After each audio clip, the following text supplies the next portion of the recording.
ประกาศแจ้งการเรื่องการปรับปรุงโครงสร้างราคาไฟฟ้าปี 2025 หาปี 2029 รัฐวิสาหกิจไฟฟ้าลาวขอแจ้งมายังผู้สมใช้ไฟฟ้าในขอบเขตทั่วประเทศในการจัดตั้งปฏิบัติหัวหน่วยราคาไฟฟ้าใหม่ที่จะได้เริ่มนำใช้บินค่าไฟฟ้าประจำเดือนมีนาปี 2025 ซึ่งพลังงานที่สมใช้แม้นจะเป็นของเดือนกุมภาปี 2025 การปรับปรุงราคาค่าไฟฟ้าแม้นอิงตามแจ้งการรัฐบาลในราคาที่เพิ่นกำหนดออกมา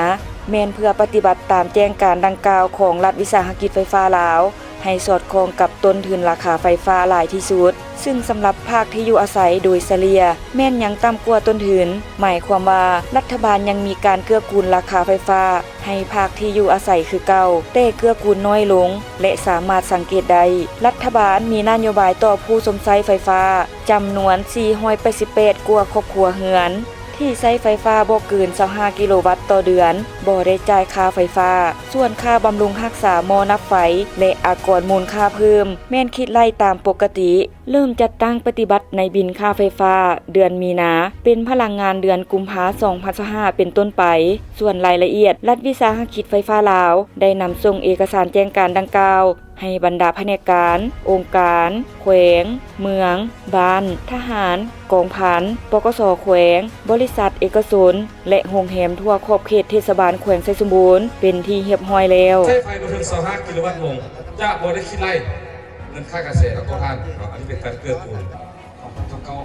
ที่มีการปรับปรุงแล้วอันนี้ทางรัฐบาลเพิ่งก็ได้ตกลงให้ไฟฟ้าลาวพวกเขาให้แจ้งทั่วพ่อแม่ของคนที่ได้สนใจไฟฟ้านั้นแต่ดำเนินการเกื้อกูลนั้นพวกเราถ้าเราไปใช้ไฟเกิน25ขึ้นเหนือนะแม้แต่อยู่ในราคาที่ว่า1กิโลวัตต์วงตัวอยู่640กิกแต่ละเดือนที่ค่าไฟของเราจะขึ้นไปแต่ละเดือนนาเป้